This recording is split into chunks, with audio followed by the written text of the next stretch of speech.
Baik, Assalamualaikum warahmatullahi wabarakatuh. Perkenalkan, nama saya Alaf Farisildana, NIM 101. Pada kesempatan kali ini saya akan menjelaskan tentang simulasi intrusion detection system dengan menggunakan machine learning, di mana saya menggunakan 3 algoritma dalam machine learning, yaitu yang pertama decision tree. Saya gunakan untuk memahami pola serangan dalam data jaringan dengan membangun aturan berbasis pohon keputusan. Kemudian yang kedua, key nearest neighbors atau KNN, untuk mendeteksi anomali dalam lalu lintas jaringan dengan bandingkan sampel baru dengan data yang sudah ada. Kemudian yang ketiga, logistic regression, saya gunakan untuk melakukan klasifikasi biner untuk menentukan apakah suatu traffic merupakan serangan atau tidak. Nah, untuk datasetnya sendiri, di sini saya menggunakan dataset yang sudah saya download di Kaggle, yaitu Network Intrusion Detection, di mana dataset ini merupakan kumpulan data yang digunakan untuk mendeteksi intrusi dalam jaringan komputer. Nah, dataset ini mencangkup berbagai jenis serangan yang disimulasikan dalam jaringan militer, dalam lingkungan jaringan militer. Nah, di sini saya mendownload dua file CSV, yaitu test data dan train datanya, dimana setelah saya download dua file ini, saya upload di suatu folder dalam Google Drive yang bernama IDS. Di sini saya upload test data dan train datanya. Kemudian pada folder yang sama saya upload Google Colab sebagai tempat untuk menjalankan kode-kodenya nantinya. Baik, langsung saja saya masuk ke kode-kodenya. Yang pertama, terlebih dahulu saya hubungkan antara Google Colab ini dengan Google Drive yang tadi, karena kan datasetnya kan ada di sana semua, jadi perlu saya hubungkan agar bisa terhubung gitu dengan menggunakan fungsi drive mount. Nah, ketika sudah terhubung, maka akan muncul tampilan mounted atau drive already mounted at bla bla bla. Jadi ini maksudnya dia udah terhubung. Kemudian di sini saya masukkan beberapa library. Yang pertama, library untuk manipulasi data, yaitu NumPy dan Pandas. NumPy ini digunakan untuk operasi numerik seperti matriks, array, dan statistik. Kemudian Pandas untuk manipulasi dan analisis data. Kemudian selanjutnya saya masukkan library untuk visualisasi datanya, yaitu Seaborn dan Matplotlib PyPlot. Nah, Seaborn ini membuat grafik statistik, sedangkan Matplotlib PyPlot ini membuat grafik dasar. Kemudian ada pengecekan tipe data dan peringatan. Di sini untuk pengecekan tipe datanya saya gunakan dari library Pandas IP Types, yaitu isNumeric dtype, mengecek apakah kolom data frame berisi data numerik. Kemudian import warnings juga untuk mengabaikan atau menampilkan suatu peringatan. Nah, selanjutnya saya mengimport library untuk mesin learningnya, yaitu model dan preprocessingnya. Nah, di sini saya upload tree, yaitu model tree, kemudian train test split dari model selection ini untuk membagi data training dan data testing. Kemudian import KNN-nya, kemudian logistic regression. Kemudian di sini saya mengupload preprocessing, yaitu standard scaler dan label encoder, di mana standard scaler ini digunakan untuk normalisasi data dan label encoder untuk encoding label. Kemudian saya import decision tree classifier. Kemudian saya masukkan juga gabungan model, yaitu random forest classifier, AdaBoost classifier, voting classifier, gradient boosting classifier. Kemudian saya masukkan support vector machine, yaitu SVC, yaitu support vector classifier untuk klasifikasi data, dan linear SVC, yaitu versi linear dari SVM. Kemudian dari saya juga masukkan berapa, yaitu like GBM, kemudian RFA, di mana RFA ini untuk seleksi fitur ya, untuk memilih fitur yang paling relevan. Kemudian ada iterfulls dan tabulate untuk intervalsnya itu untuk membuat kombinasi atau permutasi fitur sedangkan tabuletnya untuk menampilkan tabel dengan format yang rapi.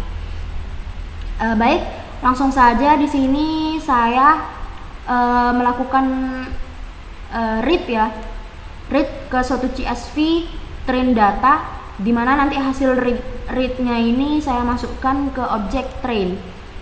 Nah, ini setelah dijalankan tidak ada output karena dia cuman membaca ya, jadi hanya membaca kemudian langsung disimpan di objek train. Begitu pula dengan kode yang selanjutnya, yaitu membaca dari CSV test data, dimana nanti hasil bacaannya disimpan di objek test. Nah, selanjutnya di sini saya melakukan eksplorasi data, dimana di sini saya ingin menampilkan hasil dari pembacaan sebelumnya, pembacaan perintah read tadi, dimana di sini menampilkan 5 teratas dari dokumen train CSV tadi dari sini.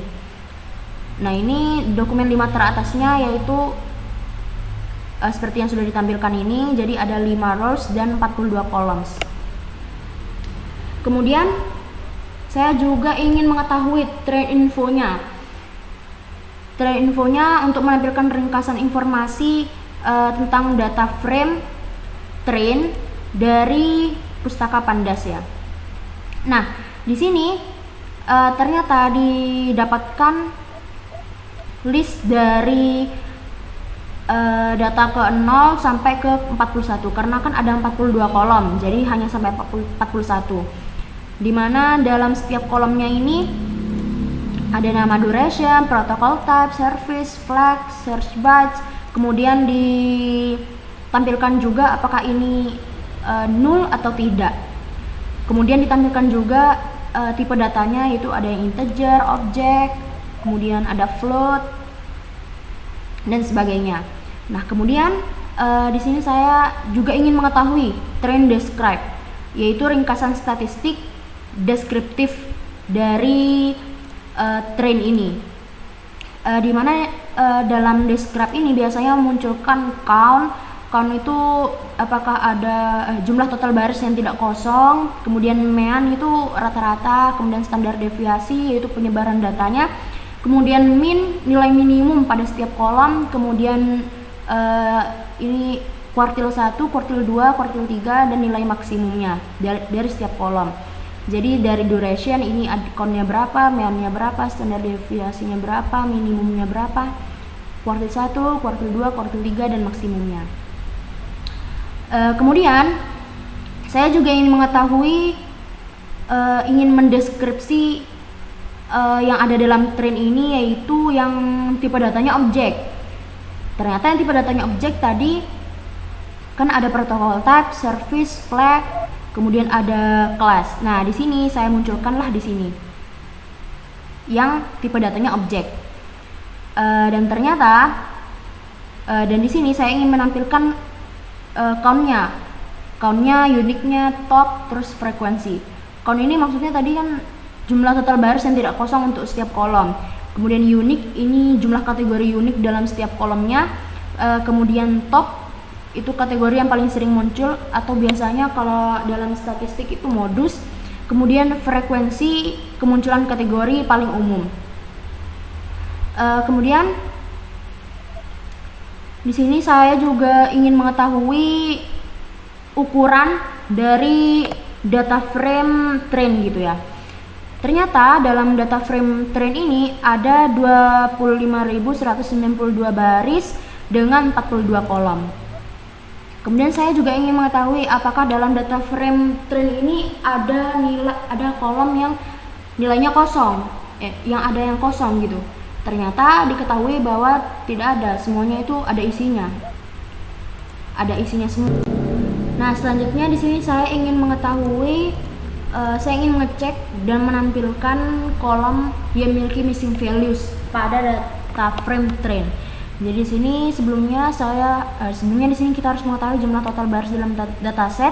Di sini dimasukkan ke dalam objek total, kemudian mencari kolom yang memiliki missing values. Ini dimasukkan ke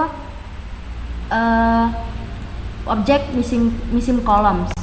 Nah, kemudian kita lakukan looping untuk menampilkan jumlah dan persentase missing values di setiap kolom.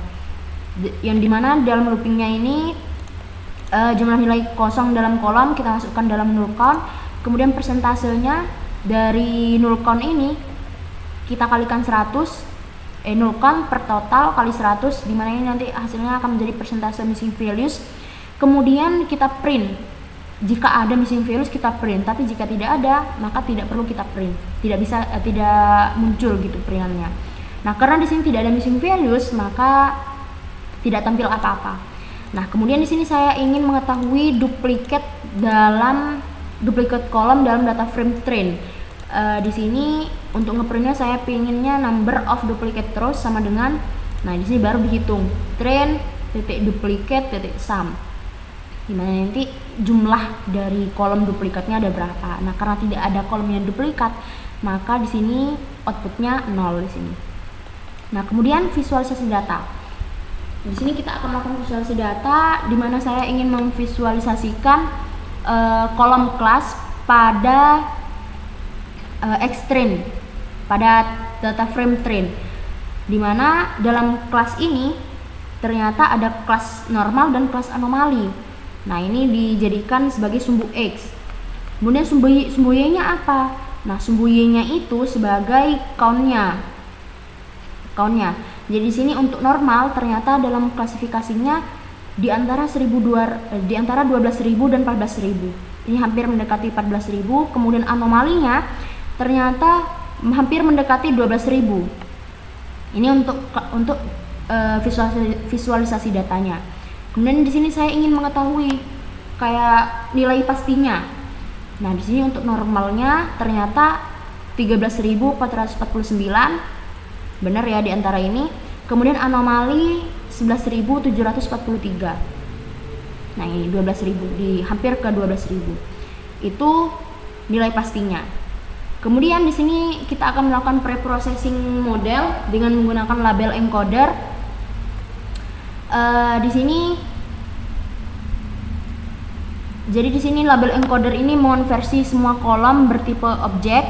Tadi kan ada bertipe objek dalam data frame, train dan test menjadi angka dengan label encoder dari library sklearn preprocessing. Sebelumnya sudah diimport ya. Jadi di sini kita mendefinisikan label encoder di bagian atas ini. Kemudian kita lakukan looping. Kemudian di sini kita lakukan pengecekan apakah itu kolom bertipe objek gitu. Nah, kemudian kita di sini juga membuat objek untuk label encodernya, yaitu ini nama objeknya. Kemudian di sini kita mengonversi nilai kategori ke angka.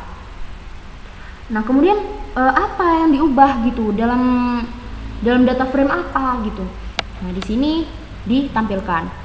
Ini kita melakukan label encoder untuk data frame train dan label encoder untuk data frame test. Nah, kemudian kenapa ini tidak ada outputnya? Karena ini hanya mengonversi tanpa menampilkan gitu. Nah, kemudian selanjutnya di sini saya ingin melakukan drop untuk kolom num outbound CMDS.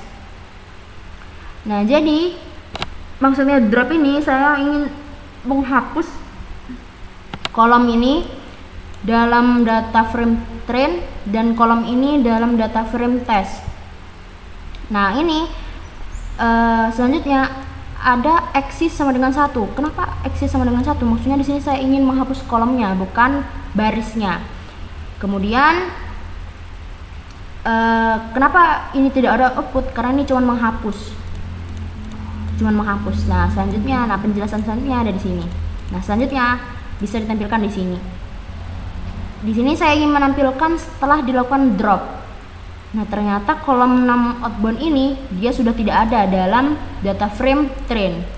Karena setelah saya tampilkan train.head, maksudnya dalam data frame train 5 teratasnya itu apa, ternyata nggak ada nih kolom num outbound CMDS setelah dilakukan drop. Nah, kemudian di sini saya juga ingin melakukan drop untuk kolom kelas, dalam data frame train. Nah, kemudian dikemanain itu hasil dropnya? Kemudian saya simpan di variabel yTrain. Dari tadi yang train class itu saya masukkan ke yTrain. Kemudian di sini saya melakukan seleksi fitur menggunakan random forest classifier, yaitu evaluasi fitur ya, yang dimana ini menggunakan RFE, yaitu recursive feature elimination, dimana pada baris kedua ini di sini saya ingin menentukan bahwa hanya 10 fitur terbaik yang akan dipilih. Kemudian dari 10 fitur yang terbaik ini dilatihlah dengan extrain yTrain. Hasil seleksi fiturnya kita latih. Kemudian di sini membuat dengan fitur map ini, dengan objek fitur map, kita isi dengan daftar fitur yang sudah dipilih tadi. Nah, kemudian dalam selected fitur kita simpan fitur yang memiliki nilai true, berarti dipilih oleh RFE tadi. Nah, kemudian kita print lah selected fitur, yaitu fitur yang sudah dipilih, yaitu diantaranya ini 10 fitur terbaik yang akan dipilih, yaitu protocol type, service, flag, SRC bytes, DST bytes, dan lain-lain. Pokoknya ini ada 10. 1, 2, 3, 4, 5, 6, 7, 8, 9, 10. Nah, kemudian extrain ini saya ingin memperbarui nih, extrain ini menjadi 10 fitur terbaik. Jadi dia akan diperbarui, isinya hanya bersih fitur yang telah diseleksi seperti yang sudah dilakukan oleh selected fitur tadi. Kemudian di sini saya akan melakukan standarisasi data dengan standar scaler, di mana di sini saya menerapkan transformasi ke data pelatihan untuk menstandarisasi setiap fitur. Nah, ini di extrainnya. Kemudian kita lakukan hal yang sama juga pada data testing. Nah, selanjutnya di sini saya akan membagi data training dan data testing dengan menggunakan fungsi train test split.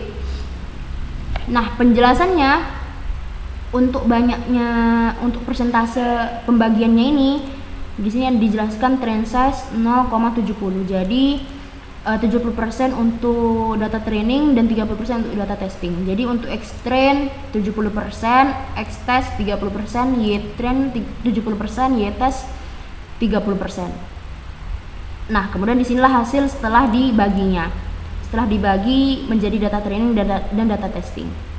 Dimana untuk X-train 17.634 sampler dengan 10 fitur, kemudian X-test 7.558 dengan 10 fitur, Y-train 17.634 karena ini hanya label jadi cuma satu dimensi, kemudian Y-test 7.558 karena ini juga label jadi cuma satu dimensi.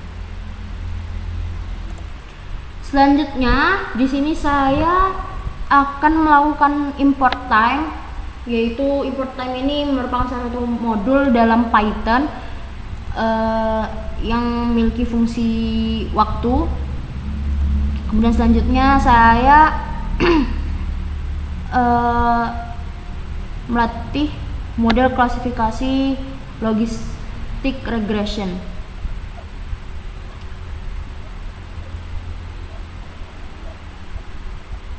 Oke.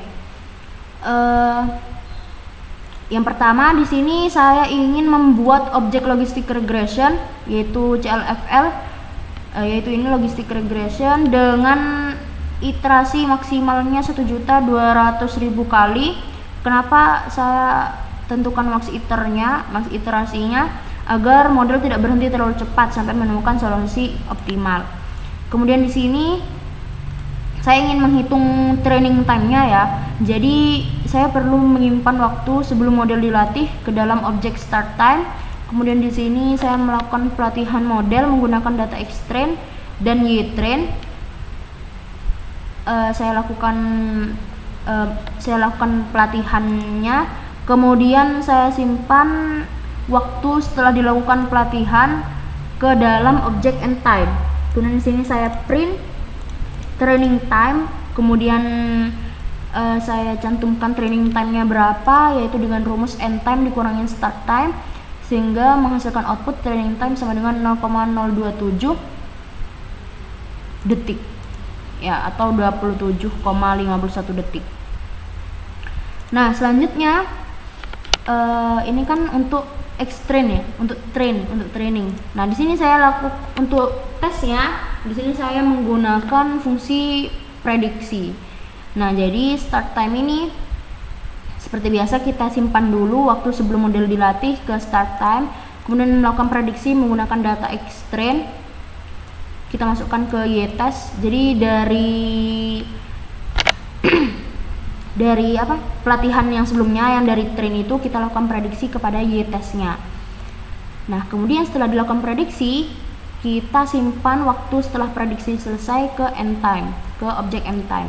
Kemudian saya print testing time-nya dengan rumus ending time dikurangi start time, sehingga menghasilkan testing time sama dengan 0,07 detik. Nah, selanjutnya di sini saya membuat model regression dengan parameter 42, kemudian melatih model logistik regression menggunakan data pelatihan. Nah, kemudian di sini saya juga mengukur akurasi model logistik regression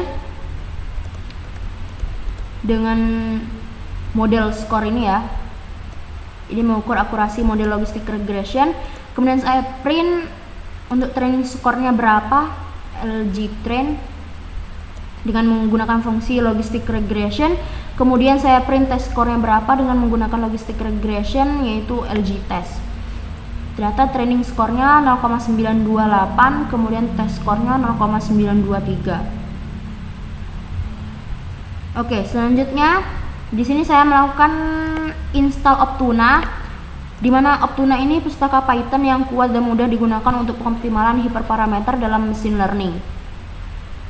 Nah, kemudian setelah diinstal, kita import Optuna-nya, kemudian Optuna logging set verbosity, di mana ini untuk mengatur tingkat log Optuna agar hanya menampilkan warning atau pesan pentingnya dan menyembunyikan pesan yang tidak diperlukan. Kemudian selanjutnya fungsi yang selanjutnya di sini KNN, di mana di sini saya melakukan trial mencoba nilai n neighbors dari 2 hingga 16 yang dilakukan secara linier. Kemudian di sini saya membuat model k-nearest neighbors atau KNN. Nah, kemudian objektifnya kita latih, kemudian kita ukur akurasinya. Nah, kemudian hasil akurasinya itu kita kembalikan sebagai nilai yang akan dievaluasi oleh Optuna itu sendiri. Selanjutnya kita akan melakukan studi KNN-nya, yaitu maksudnya apa? Maksudnya mencari hiperparameter terbaik dengan akurasi maksimalis di sini. Nah, kemudian di sini untuk studi KNN-nya ini n trial sama dengan 1, maksudnya menjalankan proses tuning sebanyak 1 percobaan saja. Kemudian kita print studi KNN base trial-nya, mencetak percobaan terbaik yang ditemukan Optuna, satu-satunya percobaan. Nah, kemudian di sini kita mendapatkan output yang pertama number sama dengan 0, maksudnya percobaan ke 0 karena hanya ada 1 percobaan tadi ya, trialnya kan 1. Kemudian ternyata values-nya 0,98. Date time-nya saya temukan di 2 April. Saya start date time-nya 2 April 2025 pukul 23:44 menit lewat 59 detik. Kemudian date time complete-nya ini ya. Kemudian parameternya Optuna milih 14 sebagai nilai terbaik untuk NN neighbors. Kemudian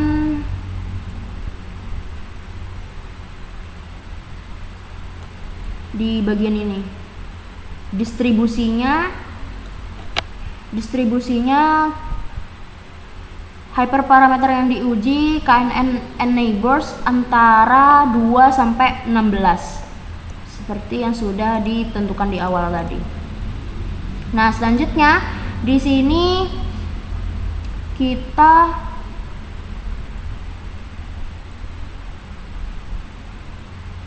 melatih dan mengevaluasi model KNN menggunakan scikit-learns. Di sini untuk menentukan training score dan test score-nya. Jadi yang pertama, kita mengatur jumlah n neighbors berdasarkan jumlah base trial dari studi KNN sebelumnya. Kemudian kita latih model KNN-nya, kemudian kita hitung dan simpan nilai akurasinya.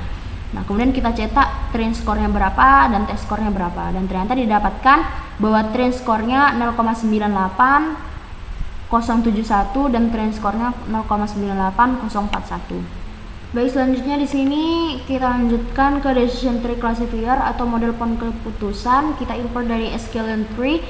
Kemudian di sini kita buat dulu objeknya, yaitu decision tree classifier dengan parameter criterion entropy max depth 4. Maksudnya kita menggunakan kriteria entropy, yaitu kriteria pemisahan pembentukan pohon keputusan dengan max depth atau max kedalaman pohon 4. Kemudian selanjutnya seperti biasa kita masukkan dulu waktu sebelum dilakukan pelatihan di start time, kemudian kita latih berdasarkan S-train dan Y-train, kemudian kita simpan di dalam, kemudian setelah dilatih waktunya itu kita simpan dalam end time. Kemudian di sini kita print training time dengan rumus end time dikurangi start times. Nah, selanjutnya di sini kita lakukan prediksi untuk data frame testnya, di mana yang pertama kita simpan dulu waktu sebelum dilakukan prediksi di start time, kemudian kita lakukan prediksi testing time berdasarkan X-train yang sudah dilakukan sebelumnya, kemudian kita simpan di Y-test spread. Kemudian waktu setelah dilakukan prediksi kita simpan di end time, kemudian kita hitung testing time dengan rumus end time dikurangi start time. Oh ya, untuk training time didapatkan 0,17032, sedangkan testing time didapatkan 0,007028. Nah, selanjutnya di sini kita akan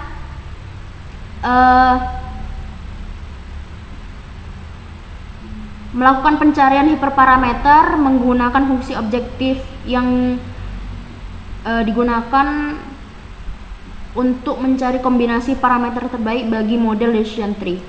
Di sini kita definisikan dulu depth objective trialnya, kemudian kita suggest ya nilai integernya 2 dan 3 untuk decision tree max depth, kemudian suggest juga untuk rentang decision tree max featuresnya itu antara 2 sampai 10. Kemudian di sini pada classifier objek ini kita panggil setiap fungsi objeknya yang kemudian akan dijalankan model decision tree dengan parameter ini. Nah, kemudian classifier objek ini kita latih berdasarkan S-train dan Y-train, kemudian kita hitung akurasinya, kemudian hasil dari akurasinya kita return atau kita kembalikan kepada Optuna untuk dievaluasi. Nah, selanjutnya kita lakukan studi decision tree, dimana ini studi decision tree ini untuk melakukan pencarian hiperparameter menggunakan Optuna. Jadi di sini studi pencarian hiperparameter dengan akurasi tertinggi.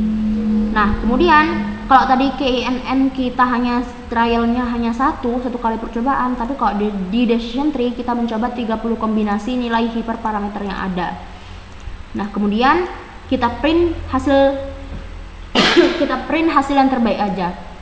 Kemudian di sini didapatkan output seperti ini. Ini number sama dengan 27, maksudnya nomor percobaan atau trial yang sedang dilaporkan. Nah, ini nomornya ini percobaan ke 27. Kemudian state sama dengan 1, maksudnya dia percobaannya berhasil. Kemudian values ini akurasinya 0,9957. Kemudian timenya 2 April 2025 di jam 23:45. Kemudian ini end time-nya di tanggal yang sama di pukul 23:45.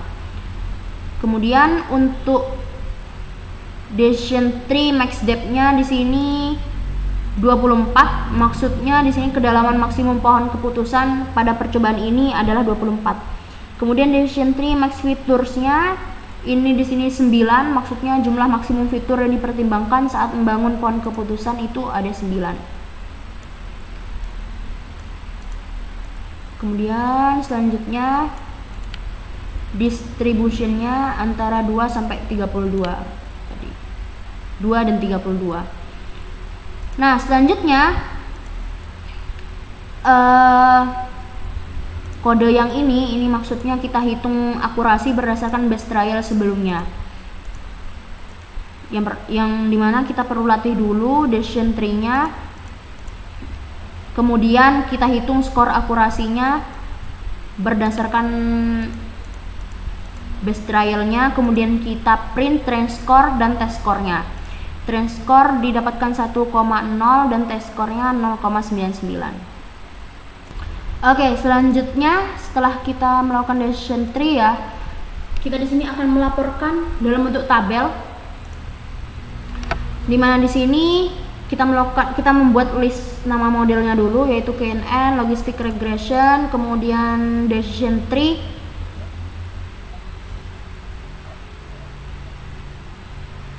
Kita list nama modelnya, kemudian akurasinya berapa. Nah, kemudian ini untuk nama kolom names-nya di bagian atas ini, model, trend score, test score, kemudian kita print menggunakan fungsi tabulate. Yaitu fungsi tabulate ini fungsi untuk membuat tabel, sehingga nanti outputnya akan menjadi seperti ini. KNN, trend score-nya berapa, test score-nya berapa, kemudian logistic regression, trend score-nya berapa, test score-nya berapa, kemudian decision tree, trend score-nya berapa, dan test score-nya berapa. Nah, kemudian di sini kita definisikan decision tree classifier sebagai DTC, kemudian key neighbors classifier sebagai KNN, kemudian logistic regression sebagai LR.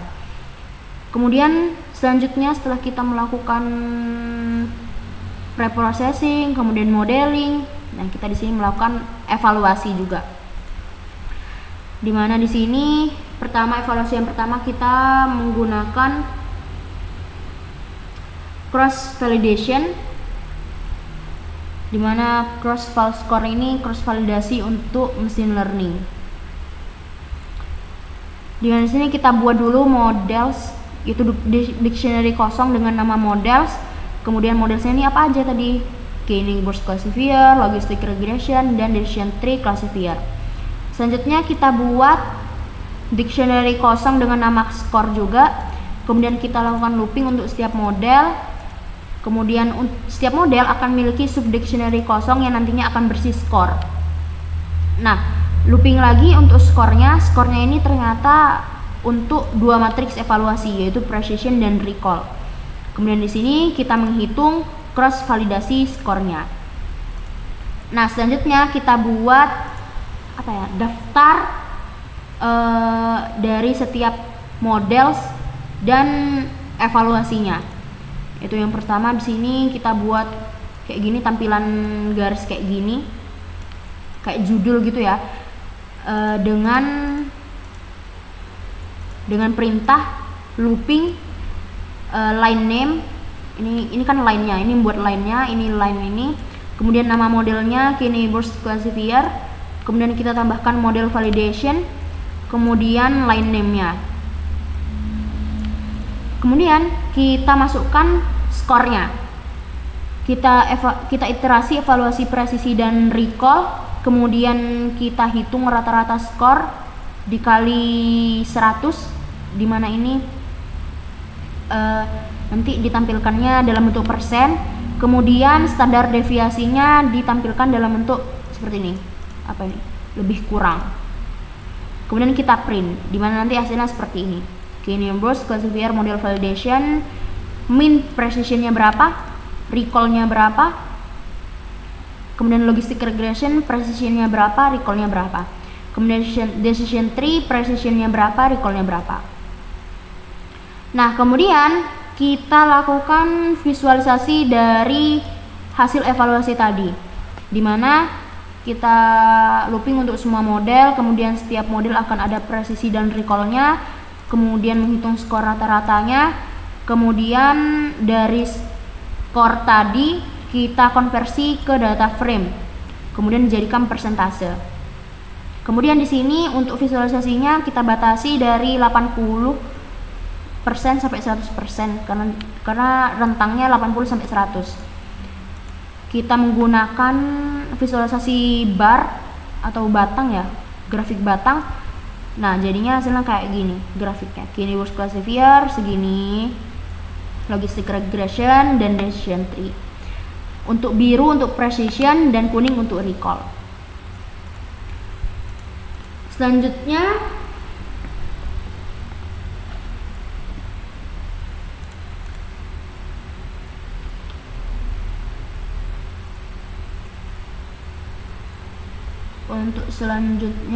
kita lakukan ini ya, ini dictionary kosong untuk model ya kayak tadi, KNN, logistic regression dan decision tree. Kemudian kita lakukan pelatihan training dan prediksi pada setiap model yang ada dalam dictionary models dan menyimpan hasil prediksi untuk setiap model tersebut. Kita buat dictionary kosongnya preds, kemudian kita looping nama modelnya, kemudian nama model ini, kemudian model ini kita latih extrain y-train, kemudian kita prediksi setiap modelsnya. Nah, jika looping udah selesai, dia akan ngeprint prediction complete. Nah, ketika predictionnya sudah selesai, di sini kita akan melakukan confusion matrix untuk mengevaluasi kinerja pada setiap model klasifikasi yang telah dilatih dengan data uji dan untuk menghasilkan matriks kebingungannya, laporan klasifikasi serta statistik kinerja lainnya untuk setiap model. Jadi di sini kita import dulu, kemudian kita buatkan objek untuk target names yaitu normal dan anomali. Kemudian ini disebut target class. Kemudian kita lakukan looping untuk setiap model. Dimana di sini kita print perhitungan dan mencetak confusion matrixnya. Kemudian ini untuk yang print line dan ini nih cuma tampilannya aja ya. Kita bahas ininya aja, perhitungannya. Kemudian kita print juga klasifikasi reportnya kayak yang tadi, precision, recall, berdasarkan ini ya, test spreads name, target name sama target name. Nah, sehingga nanti akan menghasilkan output seperti ini. Seperti ini, K-Nimbus classifier model testing, precision recall-nya berapa, precision, recall, F1 score, support, setiap normal dan anomali itu berapa, akurasinya berapa, kemudian logistik kayak gimana, decision tree kayak gimana. Ini kita buatkan list seperti ini sehingga nanti ketahuan untuk evaluasi dari setiap modelnya. Kemudian dari hasil tadi kita lakukan visualisasi, dimana ini kita hitung dulu F1 score-nya, kemudian F1 score dikonversi ke data frame, kemudian kita visualisasikan dengan rentang 20% sampai 100%, yaitu yang pertama model K-Nimbus classifier, F1 score-nya segini, kemudian logistic regression, evaluation score-nya segini, kemudian decision tree lebih tinggi, hampir ke 100% visualisasinya. Baik, di sini saya akan menyampaikan kesimpulan dari percobaan yang sudah saya lakukan. Jadi berdasarkan simulasi tersebut, untuk algoritma yang pertama yaitu decision tree menunjukkan kinerja yang baik dalam mengklasifikasikan jenis serangan dengan struktur berbasis aturan yang mudah dipahami. Kemudian untuk KNN berhasil mendeteksi serangan dengan membandingkan pola lalu lintas jaringan berdasarkan kemiripan dengan data sebelumnya. Kemudian logistic regression dapat membedakan antara trafik normal dan serangan.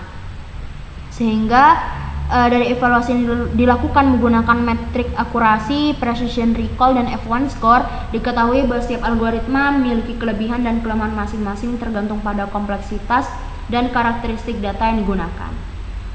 Oke, mungkin cukup sekian dari saya, kurang lebihnya mohon maaf. Assalamualaikum warahmatullahi wabarakatuh.